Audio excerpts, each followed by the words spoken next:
Bonjour à tous, c'est Hugues, j'espère que vous allez bien et aujourd'hui, laissez-moi vous embarquer dans une de mes journées type en tant qu'analyste au sein du Graduate Programme Finance que propose Saint-Gobain. Alors dans cette vidéo, vous trouverez trois parties différentes. La première partie sera une présentation de quelques missions que j'ai pu effectuer. Donc je ne les ai pas toutes présentées, mais j'en ai sélectionné trois différentes. La deuxième partie sera des interviews, donc en l'occurrence, il y aura deux interviews de professionnels de la finance qui travaillent au sein de Saint-Gobain. Et la troisième partie sera une présentation du programme. J'espère et je suis même convaincu que cette vidéo a beaucoup de valeur ajoutée pour toutes les personnes qui aspirent justement à travailler dans la finance, donc je vous conseille vraiment de la regarder dans son intégralité. Et avant de vous présenter la première mission que j'ai effectuée au cours de cette journée, laissez-moi juste vous parler un petit peu de Saint-Gobain. C'est une société française qui est leader de la construction durable, leader mondial. C'est une société qui est cotée au CAC 40, qui fait partie des 40 plus grosses capitalisations boursières de France. Si on parle un petit peu en termes de chiffres, Saint-Gobain emploie 160 000 personnes, alors c'était des chiffres qui datent de 2023, avait réalisé environ 48 milliards de chiffre d'affaires et était présent dans 76 pays. Donc c'est vraiment une société qui a une envergure internationale et qui opère dans énormément de business autour de la construction. Et Saint-Gobain détient un portefeuille de sociétés qui est très développé. Je peux en citer quelques-unes qui sont connues du grand public, comme par exemple Point P, la plateforme du bâtiment, France Pare-Brise, Norton, etc., etc. Introduction terminée, maintenant je vous retrouve dans une salle de réunion. Là, vous me voyez passer un call et j'en profite justement pour vous présenter la première mission de ma journée.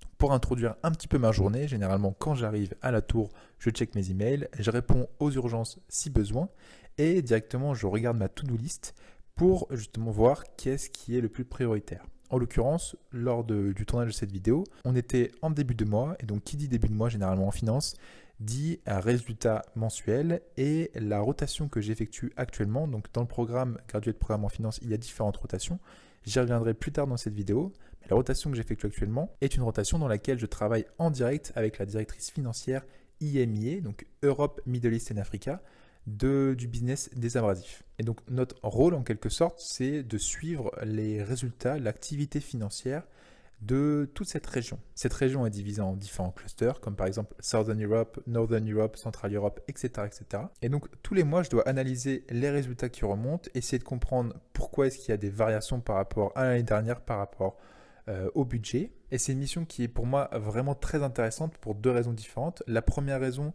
c'est tout le côté un petit peu analytique. Alors, c'est pas très compliqué d'un point de vue mathématique. Parfois, on va regarder le chiffre d'affaires, les EBITDA, parfois, on va regarder les capex, les stocks, etc., etc. Et la deuxième raison, c'est tout simplement lié aux interactions que j'ai pu avoir. Donc, comme j'ai dit, la région IMIA est divisée en différents clusters, donc en quelque sorte en sous-régions. Et toutes les questions que je dois poser, généralement, je les pose justement aux DAF de ces régions-là, qui m'apportent du contexte, qui m'apportent leur expertise. Et c'était vraiment à chaque fois des discussions qui étaient très enrichissantes, qui permettaient de comprendre mieux les différentes tendances de marché, comment est-ce que fonctionne le secteur, etc., etc. Et donc là, vous me voyez passer un call parce que justement, comme je l'ai dit, j'ai beaucoup d'interactions. J'appelle des personnes qui viennent un petit peu de partout d'Europe. Maintenant, mon call est terminé et laissez-moi vous parler un peu plus du programme pour que vous ayez un peu plus de contexte. Maintenant, je me suis mis dans une salle de réunion pour vous parler du programme que j'effectue actuellement. Donc, le programme s'appelle Graduate Finance Programme. C'est un programme en 3 ans dans lequel on effectue différentes rotations dans différentes équipes de la finance. Ce qu'il faut savoir, c'est comme je l'ai introduit sûrement au début de la vidéo, en fait, Saint-Gobain, c'est un groupe qui a un prisme géographique, mais un prisme aussi business, disons, qui est très très large. C'est un portefeuille de sociétés qui est très développé. Donc ça a une certaine complexité derrière. Et l'objectif du programme, c'est d'effectuer donc différents métiers de la finance dans différentes divisions, afin justement de développer un maximum de compétences et d'avoir une forte courbe d'apprentissage. Et à l'issue de ces 3 ans, avoir un poste en responsabilité en finance. Et donc, les 3 ans, en fait, il y a une certaine flexibilité dans les rotations que vous allez effectuer. C'est si vous décidez de vouloir rejoindre le programme. mais donc, une certaine flexibilité quant aux missions. Donc, bien sûr, ça dépendra du besoin des business, mais vous pouvez effectuer des missions de FP&A, donc Financial Planning and Analysis, des missions de M&A, stratégie, etc., etc. Bref, tous les métiers, en fait, grosso modo, de la finance, en fonction de votre appétence. Pour ma part, donc ma première année, j'ai rejoint le programme en fait en tant que première promotion. Il a été créé en septembre 2023, je l'ai rejoint en septembre 2023. J'ai effectué donc 2 fois 6 mois de rotation. Donc ma première année a été divisée en 2 missions différentes. Une première mission où je remplaçais quelqu'un qui est parti en congé maternité. C'était une mission en quelque sorte de RAF, de responsable administratif et financier d'une usine Donc c'est pas une usine énorme, mais pour quelqu'un qui avait zéro expérience dans l'industrie, encore moins dans tout l'univers usine, c'était un gros challenge, disons. Une usine qui faisait environ 15 millions de chiffre d'affaires par an. Donc mon objectif, c'était justement d'accompagner la directrice de l'usine dans la gestion financière de celle-ci. Et c'est comme si on s'occupait en fait d'une boîte qui faisait 15 millions de chiffre d'affaires. Donc c'est quand même assez challengeant, vachement responsabilisant. Mais j'ai beaucoup appris. Au début, c'était pas facile, mais après justement avoir doublé d'efforts pour essayer de comprendre tout cet univers-là, c'était vraiment super plaisant. Donc c'est 6 mois dans lesquels j'ai effectué des tâches d'analyse financière classique, de budget, de forecast, etc., etc. Et ensuite, à l'issue des 6 mois, donc en mars 2023, je suis monté de 4 étages plutôt, parce que je suis basé un peu à la Tour, un peu en télétravail et à Conflans. J'y reviendrai sûrement dans mes vidéos. Et donc je suis monté du premier étage au 5e étage. Et je suis passé donc de responsable financier d'une usine au niveau européen des abrasifs. Donc mon usine, ce qu'il faut savoir, c'est que c'est l'usine d'Amboise, Saint-Gobain Abrasif. Donc on produit des abrasifs. Je mettrai sûrement une vidéo par-ci par-là, une photo des produits que nous produisons. L'objectif des abrasifs, c'est donc pour poncer de la matière en quelque sorte. Bon, c'est un peu simple, hein, mais c'est pour vous imaginer un petit peu ce qu'on effectue. Et donc je suis passé en fait au niveau de l'usine au niveau Europe des abrasifs, où j'ai effectué 6 mois. Donc là, c'était vraiment une des missions de ce qu'on appelle de FP&A, Financial Planning and Analysis, beaucoup d'analyse financière. Et je considère avoir eu beaucoup de chance parce que justement, je travaillais main dans la main avec la directrice financière des Abrasifs Europe. Donc c'est vraiment plusieurs centaines de millions d'euros de chiffre d'affaires. Donc c'est quand même un niveau supérieur à mon usine, disons, de 15 millions dont je m'occupais. Bien que c'était aussi très intéressant l'usine, hein, mais je dis juste que voilà, c'est un niveau un peu différent, avec des problématiques qui sont différentes, où encore une fois, j'ai eu une forte courbe d'apprentissage. Et donc là, j'avais des missions d'analyse financière, d'analyse de coûts entre différentes usines pour allouer la production, de restructuration, un peu des tâches aussi stratégiques, de comparer entre différents concurrents justement nos résultats. C'était vraiment très responsabilisant avec une forte courbe d'apprentissage. Concernant ma deuxième et ma troisième année, donc ma deuxième année c'est déjà fixé, je vous retrouve à la fin de la vidéo, donc je vous conseille de rester jusqu'à la fin de la vidéo pour savoir ce que je vais faire lors de ma deuxième année. Et pour la troisième année, c'est pas encore fixé, c'est assez flexible, donc ça dépendra encore une fois des besoins et de ce que je voudrais faire. Donc voilà concernant le programme. On est 3 pour la première promotion, il me semble qu'il y a 3 autres personnes qui vont rejoindre en septembre 2024 c'est un recrutement annuel. Donc si vous voulez en savoir plus, vous pouvez me contacter sur LinkedIn, hein, Hugues Duron. Et pour continuer la vidéo de la plus belle des manières, maintenant je vais vous laisser avec une interview de 2 personnes qui travaillent au sein de Saint-Gobain. Une interview que Isabelle Bonhomme, qui est la directrice développement RH France et Talent Acquisition, a effectué de Nader Fleury, qui est le CFO de la région Southern Europe, Middle East and Africa de Saint-Gobain. Ça ne vous parle sûrement pas quand je vous dis que la région Southern Europe, Middle East and Africa, mais pour vous donner un petit peu des KPIs et vous allez vous rendre compte que c'est un scope qui est énorme.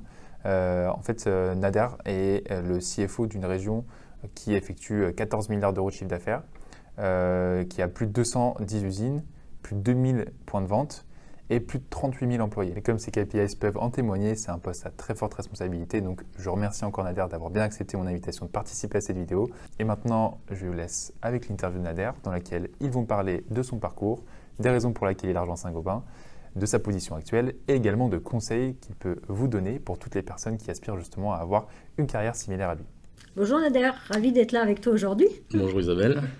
Alors, je suis Isabelle Bonhomme, je suis directrice du recrutement et du développement RH pour Saint-Gobain en France.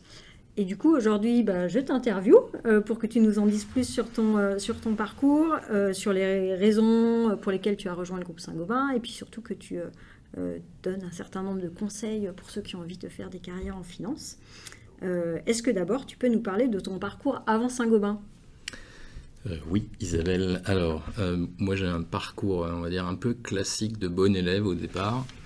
J'ai intégré HEC, j'ai fait durer le plaisir des études à Sciences Po. Et ensuite, j'ai fait du conseil pour 2 raisons. D'abord pour laisser toutes les possibilités ouvertes, et puis pour intégrer un environnement un peu stimulant, un peu exigeant que j'avais envie de faire après mes études. J'ai fait 4 ans de conseil, essentiellement de la stratégie industrielle, donc l'analyse et l'optimisation de dispositifs industriels de différents groupes, et des due diligence commerciales pour des fonds et des grands groupes. Et c'est comme ça que tu as connu le groupe Saint-Gobain ? Et c'est comme ça que j'ai connu le groupe Saint-Gobain, puisque mes associés avec qui je travaillais de manière régulière travaillaient eux aussi de manière régulière pour Saint-Gobain. Et du coup, qu'est-ce qui t'a donné envie de faire le pas, de sauter le pas, de rejoindre le groupe ? Première chose, c'est que quand on est consultant et qu'on n'a pas envie d'en faire sa carrière, à un moment, la logique, c'est de rejoindre un client. Si on travaille à peu près correctement, il y a une probabilité forte qu'on ait une proposition. Moi, j'avais fait toute ma dernière année de consultant sur l'amont industriel du groupe Lapeyre. C'était une douzaine d'usines, à peu près 350 millions d'euros de coûts. On a travaillé sur la transformation de toutes ces usines. Et à l'issue de cette mission, le groupe Lapeyre, qui appartenait à l'époque à Saint-Gobain, m'a proposé de devenir responsable du contrôle de gestion industrielle de ce même périmètre. D'accord. Et j'ai accepté pour deux raisons. La première sur le poste lui-même, parce que j'avais un tout petit peu moins de 28 ans et c'était quand même un beau périmètre. Moi, j'avais un goût pour les usines. Encore une fois, j'avais surtout fait de la stratégie industrielle. Et puis, comme j'avais fait d'autres missions pour le groupe Saint-Gobain, sans le connaître parfaitement, j'avais déjà, en gros, un grand groupe industriel français, mais international. Ça cochait toutes les cases pour moi. Et c'est le moment à peu près, je pense, où on s'est rencontrés pour la première fois. Il y a donc un certain temps. Alors, parle-nous de ton poste actuel et des principales missions que tu peux avoir. Alors, je suis aujourd'hui directeur financier de la région Europe du Sud, Moyen-Orient, Afrique. Donc Saint-Gobain, pour faire simple, il y a des métiers mondiaux et des métiers locaux. La majorité de nos métiers sont des métiers locaux.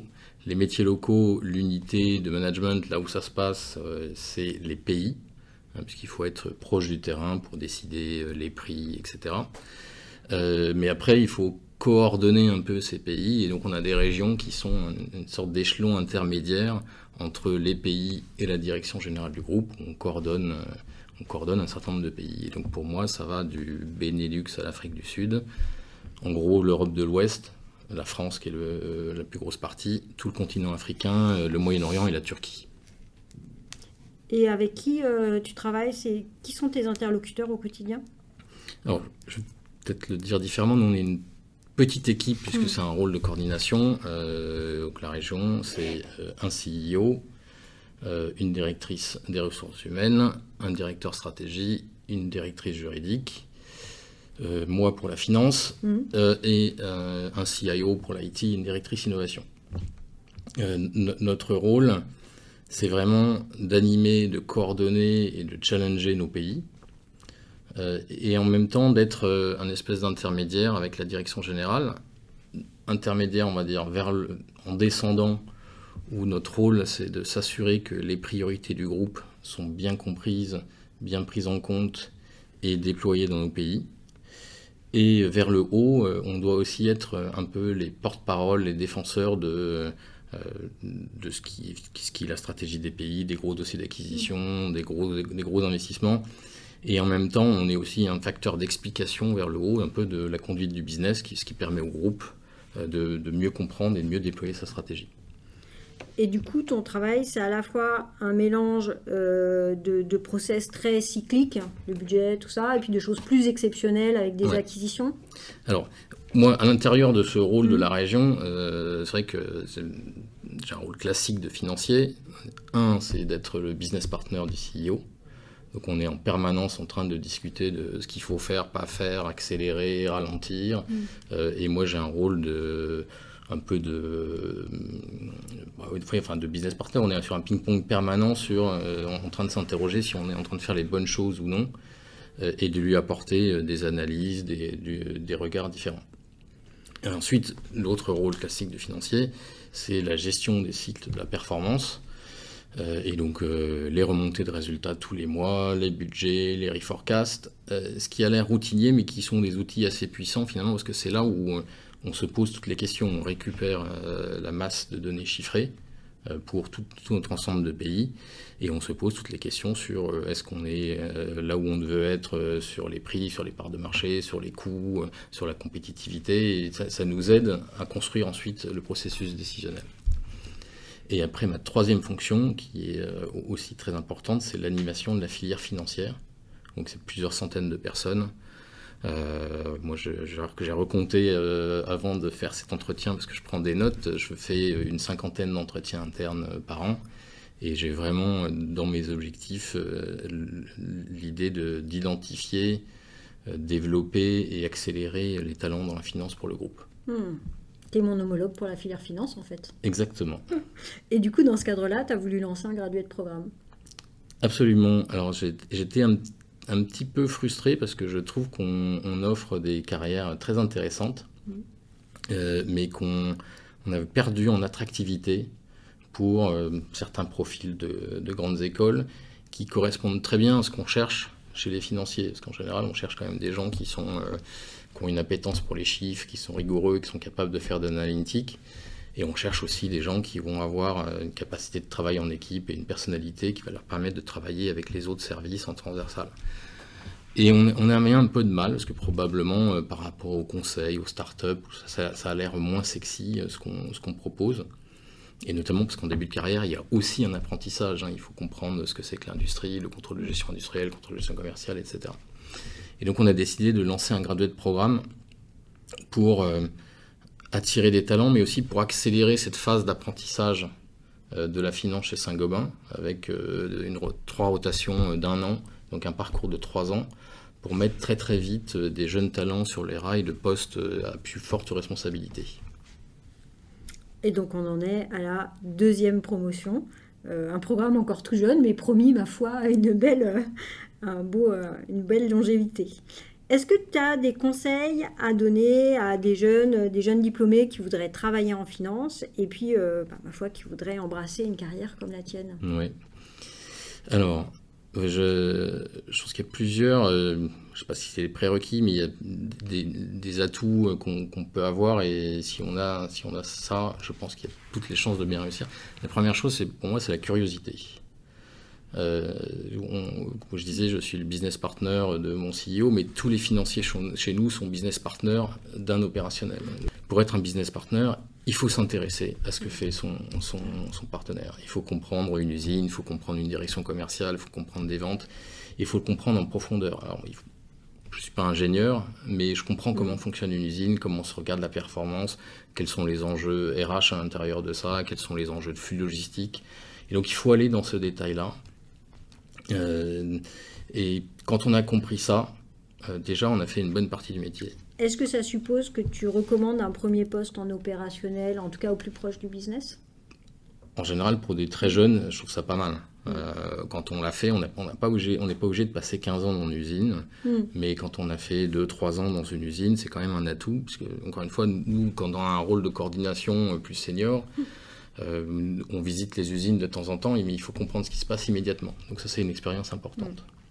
C'est mieux pour faire parler les chiffres de savoir ce qu'il y a derrière. Alors après, c'est ce que j'allais dire, c'est que la deuxième qualité, pour moi, c'est quand même avoir une vraie appétence pour les chiffres. Alors, pas la peine d'être une star en mathématiques. Nous, on fait des choses relativement simples, des additions, des soustractions, des divisions, des multiplications. C'est pas des intégrales, c'est relativement simple, mais en même temps, il faut avoir une certaine rigueur. Quand on présente des analyses chiffrées, il faut qu'elles soient justes. Et puis une qualité analytique, justement, qui est de problématiser ce qui se passe et de le factualiser avec les chiffres. On ne fait pas du journalisme d'opinion. Quand on discute avec nos homologues, il faut qu'on apporte des analyses substantiées par des chiffres. Donc dans les prérequis, tu as dit la curiosité, tu as dit être à l'aise avec les chiffres et puis s'y intéresser, surtout avoir cette capacité à être précis et méticuleux. Est-ce que tu as d'autres prérequis ou d'autres conseils? Oui, non, après, je pense que quand on veut travailler dans un grand groupe international industriel, alors je vais dire un peu dépensif, mais c'est pas mal d'avoir envie de bouger. C'est pas mal d'avoir envie de travailler dans un contexte qui n'est pas uniquement franco-français. Moi, j'ai passé 5 ans en Chine où je rayonnais sur toute l'Asie et je travaillais avec plein de cultures différentes. Donc ça, c'est aussi un plus. C'est finalement d'avoir envie de prendre ce qu'offre le groupe, ce qui sont des opportunités de carrière, pas uniquement à la défense dans une tour. Et après, de manière assez aussi classique, le travail en équipe est fondamental.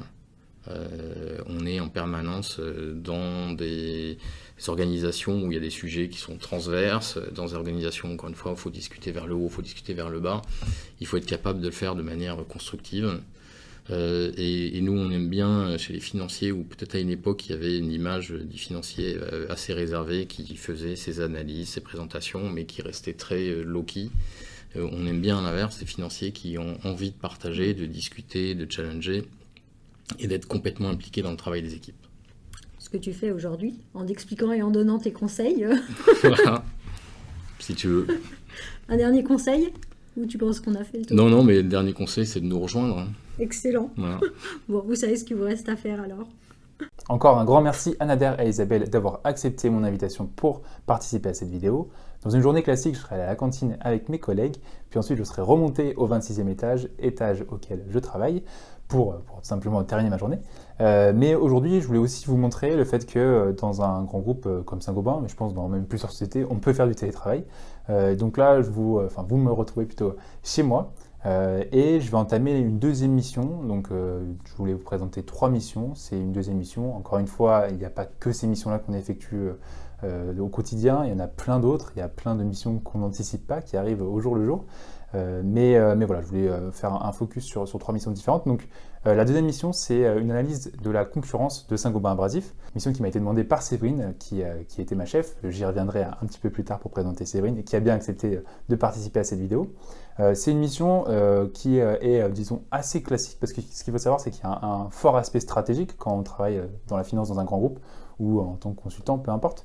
Et en l'occurrence, c'est une mission qui est stratégique et en même temps financière, dans la mesure où elle m'a demandé de comparer le positionnement de Saint-Gobain Abrasif sur plein d'aspects différents, donc d'un point de vue positionnement, produit, etc., mais également d'un point de vue financier, donc de comparer les résultats financiers, que ce soit les marges d'EBITDA, la croissance du chiffre d'affaires, les actifs, les stocks, les dettes, etc. Mais également, comme j'ai dit, la partie stratégique sur tout l'aspect positionnement. Donc voilà, on effectue des points régulièrement pour que je vous montre un petit peu l'avancée, pour que je vous montre un petit peu justement comment est-ce que nous on est positionné par rapport à nos concurrents. Et puis voilà, je vais y retourner, je vais reprendre cette mission-là avant de lui présenter ce que j'ai effectué et avant de vous laisser également en sa compagnie. Et comme je viens juste de le dire, Séverine a bien accepté de participer à cette vidéo. Encore un grand merci. Séverine va parler dans le détail de son parcours, mais pour l'introduire brièvement, donc Séverine est la directrice financière des abrasifs, donc de Saint-Gobain Abrasif sur la région IMIA. Donc IMIA, c'est un diminutif pour Europe, Middle East and Africa. Et pour vous donner un petit peu, par exemple, un chiffre, pour vous donner une ordre d'idée de l'ampleur, disons, de cette région, c'est que Saint-Gobain Abrasif IMIA génère environ 500 millions de chiffres d'affaires par an. Donc c'est pour vous dire que voilà, c'est une très belle région, ce sont des très fortes responsabilités. Et encore merci à Séverine d'avoir bien accepté de nous donner un petit peu de son temps. Maintenant, je vous laisse en sa compagnie. Bonjour à tous, je suis Séverine Marchal. Je vais d'abord vous raconter mon parcours scolaire. Donc, j'ai fait une classe préparatoire au lycée Chateaubriand de Rennes, puis j'ai intégré une école de commerce, l'EM Lyon. Ensuite, pendant ma vie professionnelle, j'ai continué à passer en candidat libre des diplômes d'expertise comptable, notamment le DSCG et l'attestation de stage d'expertise comptable. Puis, suite à mon école de commerce, je suis entrée chez Mazars, où j'y ai passé 4 ans. Et en octobre 2011, j'ai démissionné pour rejoindre le groupe Saint-Gobain. Donc, je suis chez Saint-Gobain depuis presque 13 ans maintenant. J'ai fait toute ma carrière chez Saint-Gobain jusqu'à maintenant dans la fonction finance, en commençant par la doctrine. Et aujourd'hui, je suis directrice administrative et financière de l'entité Abrasif IMIA. J'ai fait donc 5 postes en presque 13 ans, à chaque fois dans la direction financière, dans différentes activités du groupe, les matériaux céramiques, l'IT, entre autres. Pourquoi j'ai décidé de rejoindre Saint-Gobain ? En octobre 2011, j'ai été. C'est d'abord une question d'opportunité. J'ai eu une opportunité. J'ai un chasseur de tête qui m'a proposé un poste à la doctrine du groupe Saint-Gobain. Très honnêtement, au départ, j'y suis allée pour voir, en me disant que c'était une opportunité pour moi de sortir de l'audit, parce que je savais déjà à cette époque-là que je ne voudrais pas continuer dans l'audit, simplement parce que j'avais la volonté de mieux connaître la stratégie d'une entreprise de l'intérieur. Et l'audit ne permettait pas de faire ça puisqu'on contrôle des comptes et je trouvais que la valeur ajoutée qu'on pouvait apporter à une entreprise en tant qu'auditeur était assez faible. C'était une de mes motivations principales pour quitter Mazars. Mais j'étais pas du tout dans une démarche volontariste de le faire. Donc je suis allée passer les entretiens chez Saint-Gobain et j'ai été très séduite par les différentes personnes que j'ai eu l'occasion de rencontrer, qui avaient des carrières assez longues chez Saint-Gobain, mais en ayant changé de poste ou de métier plusieurs fois, parfois plusieurs dizaines de fois durant leur carrière. J'aimais la polyvalence que l'audit permettait d'avoir et j'avais l'impression que je pouvais retrouver ça chez Saint-Gobain tout en entrant dans la stratégie d'une entreprise. Et puis à cette époque, j'avais pour ambition secrète d'un jour dans ma vie devenir directrice financière d'une usine puisque je savais que j'étais intéressée par l'industrie beaucoup plus que par les métiers du service ou de la banque que j'avais eu l'occasion également de connaître un petit peu chez Mazars. Donc voilà pourquoi j'ai décidé de rejoindre le groupe Saint-Gobain. Donc aujourd'hui, mon métier, c'est d'être directrice financière des abrasifs sur la région Europe, Moyen-Orient et Afrique. J'ai pris ce poste il y a maintenant 3 mois. C'est un gros challenge pour moi. C'est un poste très différent que ceux que j'ai occupés précédemment, puisque un petit peu moins opérationnel et beaucoup plus stratégique. Mon rôle aujourd'hui, chez Saint-Gobain Abrasifs, je suis d'abord garante de la fiabilité des états financiers de la filiale Abrasif en Europe et donc je dois m'assurer que toute la partie réglementaire, régalienne de mon métier, donc que les règles fiscales sont bien respectées dans les différents pays, que les règles de contrôle interne et d'audit interne imposées par le groupe Saint-Gobain sont également bien respectées dans les différentes filiales du pays, que les chiffres remontés sont fiables, qu'il n'y a pas d'erreur, que les éléments sont classés au bon endroit du compte de résultat et du bilan. Donc ça, c'est la partie régalienne de mon métier. Mais la partie la plus importante de mon métier aujourd'hui, c'est de faire en sorte que le business puisse se développer et être plus efficace, plus performant financièrement. Et donc pour ça, je fais partie du comité de direction d'Abrasif Europe et je fais différentes analyses pour inciter, pour montrer aux différentes parties prenantes, donc les directeurs généraux, on est organisé par région, on appelle ça des clusters, donc les directeurs généraux de l'Europe du Sud, de l'Europe du Nord, etc., pour montrer, voilà, nous, notre but, c'est d'atteindre X% de résultats opérationnels, et pour y arriver, on va mettre en place une stratégie ensemble, donc je leur fournis des analyses et on essaie de leur donner des objectifs. Donc typiquement, si je prends un exemple concret, on va leur dire, voilà, le niveau de stock est un peu trop élevé et on s'aperçoit que la rotation des stocks est trop faible. Du coup, vous avez un objectif de réduction des stocks à rotation lente de X% d'ici la fin de l'année 2024. Ou bien, je vais mettre en place les calculs pour les bonus, puisque dans les entreprises, il y a une part variable sur le salaire. Donc, c'est par exemple une partie de mon métier de décider avec le directeur général de l'Europe sur quels critères vont être payés les différents directeurs généraux. Donc ça fait partie pleinement de la stratégie de l'entreprise et ce qui va permettre d'orienter la stratégie pour devenir de plus en plus performant. Une autre partie de mon métier, c'est également de gérer toute la communauté financière, puisque j'ai un petit peu de management direct, j'ai des contrôles de gestion qui me rapportent en direct, mais il y a aussi des directeurs financiers des sous-régions, donc de l'Europe du Sud, de l'Europe du Nord, Middle East and Africa, etc.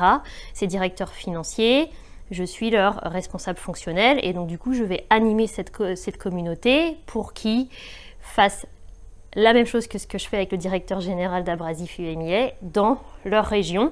Et donc, du coup, qu'on soit tous alignés et qu'on aille tous ensemble vers la même direction avec un objectif commun de délivrer une meilleure performance financière pour le groupe Saint-Gobain. voilà les trois principales missions de mon métier. Alors, que faire? Quel conseil puis-je vous donner pour rejoindre, si vous voulez rejoindre, avoir une carrière financière, puisque en tout cas, moi j'ai une carrière financière, en tout cas jusque maintenant, et quel conseil puis-je vous donner?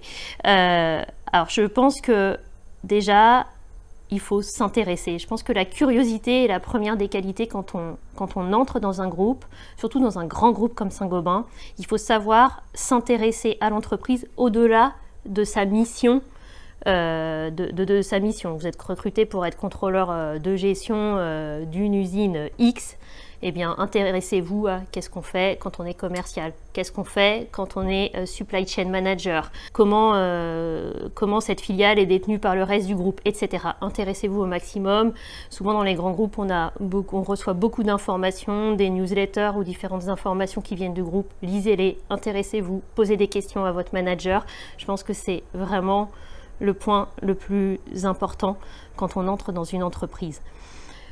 Il faut également, pour moi, oser parler de ses ambitions, c'est-à-dire qu'on est à un poste à un moment donné, mais il ne faut pas avoir peur de dire moi je m'imagine bien dans 5 ans, dans 10 ans, peu importe, c'est pas forcément timé, mais devenir, je ne sais pas, directeur de la supply chain, directeur financier, ou aller en expatriation. Mais se donner des objectifs à soi-même et pas avoir peur d'en parler, puisque j'ai appris une chose avec mon expérience, c'est que les autres ne peuvent pas savoir pour vous, donc c'est important de dire ce qu'on veut faire. Ensuite, pour moi, un autre élément qui est très important, enfin 2 autres éléments. Le premier, c'est proposer des idées. On n'a jamais tort de parler, c'est pas grave, on peut se tromper, on propose des idées, si elle n'est pas bonne, on vous orientera, vous réfléchissez, une autre idée va venir, et puis collectivement, on va peut-être trouver quelque chose qui sera meilleur pour l'entreprise et qui permettra de grandir ensemble. Et enfin, une grande ouverture d'esprit. Je pense que pour avoir une carrière dans un grand groupe, il faut être très ouvert d'esprit, être capable de discuter avec tout le monde, tout type de métier, toutes les cultures et toutes les nationalités qui sont présentes dans le groupe. Encore merci à Séverine d'avoir pris le temps d'effectuer cette interview que j'ai trouvée vraiment très très intéressante. Et maintenant passons à la 3e et dernière mission de cette journée. Une mission encore une fois qui est mi-stratégique, mi-financière disons. C'est une mission où en fait je vais analyser des coûts de production entre différentes usines. Donc l'objectif ça va être de voir en fait où allouer la production de certains produits que nous vendons et que nous produisons en fonction des coûts, et également en fait c'est de comprendre pourquoi certaines usines sont plus compétitives que d'autres et voir si on ne peut pas travailler sur cet aspect-là pour rendre une usine plus compétitive en changeant de fournisseur, en changeant la manière de travailler, etc. etc. Donc en fait c'est une mission que j'ai beaucoup aimé faire. Je l'ai terminée parce que là actuellement là où je vous parle en fait j'ai changé encore de mission. Mais j'y reviendrai à la fin de cette vidéo. Mais c'est une mission que j'ai beaucoup aimé faire dans la mesure où en fait, c'est une mission qui est vraiment globale. L'industrie, c'est un monde qui est passionnant, c'est un monde qui est très complexe, surtout pour des personnes qui, comme moi, j'avais jamais fait d'expérience dedans. J'avais déjà fait un deal en M&A dessus, mais bon, voilà, je ne voyais pas vraiment une boîte dans l'industrie et dans le détail. Et donc, c'est une mission qui est très intéressante parce que ça permet de comprendre comment fonctionne une usine, les différentes problématiques, que ce soit d'un point de vue production, donc le processus de production d'un produit, également d'un point de vue sourcing, donc supply chain, etc., etc. Donc voilà, c'était quelque chose qui était top et que j'ai fait suite à la demande de Séverine. Et ensuite, on a présenté les résultats de cette analyse au DG de la région du cluster Southern Europe des abrasifs.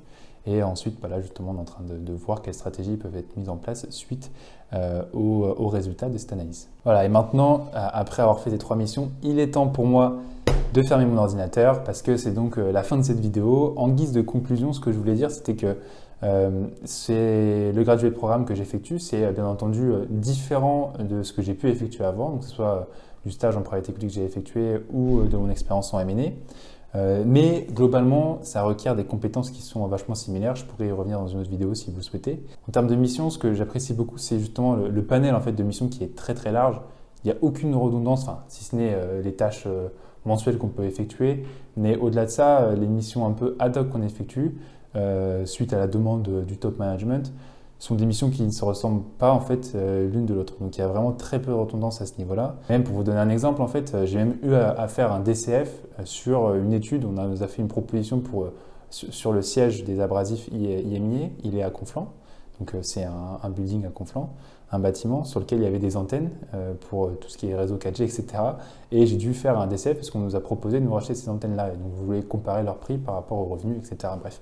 Donc voilà, en fait, vraiment, j'ai touché à tout. J'ai fait de la valo, j'ai fait du restructuring, j'ai fait des tâches d'analyse financière, etc., etc.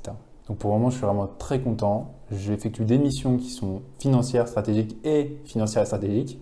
On a l'opportunité de rencontrer des personnes justement du top management qui ont une super carrière, que ce soit dans le groupe ou en dehors du groupe avant de rejoindre le groupe, à travers des déjeuners, des cafés. Donc on a une forte exposition.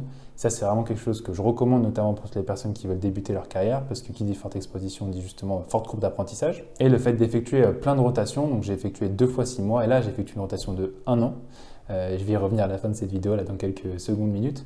C'est justement quelque chose qui est vraiment très très enrichissant également, dans la mesure où en fait, généralement ce qu'on dit c'est qu'il faut 6 mois pour prendre un poste, et donc là dès qu'on est plus ou moins bien rodé sur un poste, on change de poste. Donc ça nous travaille vraiment à constamment partir, pas de zéro parce que justement on a quelques compétences développées, mais de recommencer une phase d'adaptation, une phase de compréhension de différentes problématiques, etc. etc. Donc ça c'est vraiment top, ça nous fait beaucoup grandir.